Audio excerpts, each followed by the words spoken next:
തേങ്ങ ഒന്നും ചിരവാതെ നല്ല അടിപൊളി ചമ്മന്തി ഉണ്ടാക്കിയാലോ. അപ്പോൾ രാവിലെ നമ്മൾ ദോശ ഇഡ്ഡലി എന്തെങ്കിലും ആണെങ്കിൽ നമുക്ക് അതിലേക്ക് എന്തായാലും ചമ്മന്തി നിർബന്ധമാണല്ലേ. അപ്പോൾ അത് പെട്ടെന്ന് ഉണ്ടാക്കിയെടുക്കാൻ പറ്റുന്നതാണ്. അപ്പോൾ അതിന് വേണ്ടിയിട്ട് ഇതാ വെളിച്ചെണ്ണ ഒഴിച്ച് കൊടുത്തിട്ടുണ്ട്. പിന്നെ ഒരു ചെറിയൊരു സബോളയാണ് കേട്ടോ. അപ്പോൾ അതൊന്ന് വഴറ്റിയെടുക്കുക.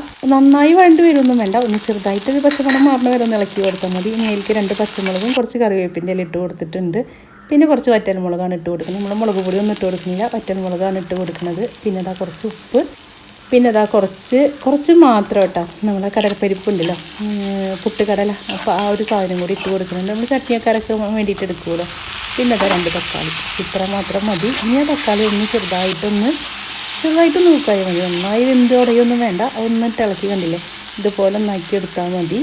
ഇനി നമുക്കൊന്ന് മിക്സിയുടെ ജാറിലിട്ടിട്ട് ഒന്ന് നന്നായിട്ടൊന്ന് അടിച്ചെടുക്കുക. അപ്പോൾ അതാ നമ്മുടെ അടിപൊളി ചമ്മന്തി റെഡിയായി വന്നിട്ടുണ്ട്. ഇനിയിപ്പോൾ പൊട്ടുകടലിലെ പകരം നിങ്ങൾക്ക് നാളികേരം ഉണ്ടെങ്കിൽ കുറച്ച് ഇട്ടാൽ മതി കേട്ടോ.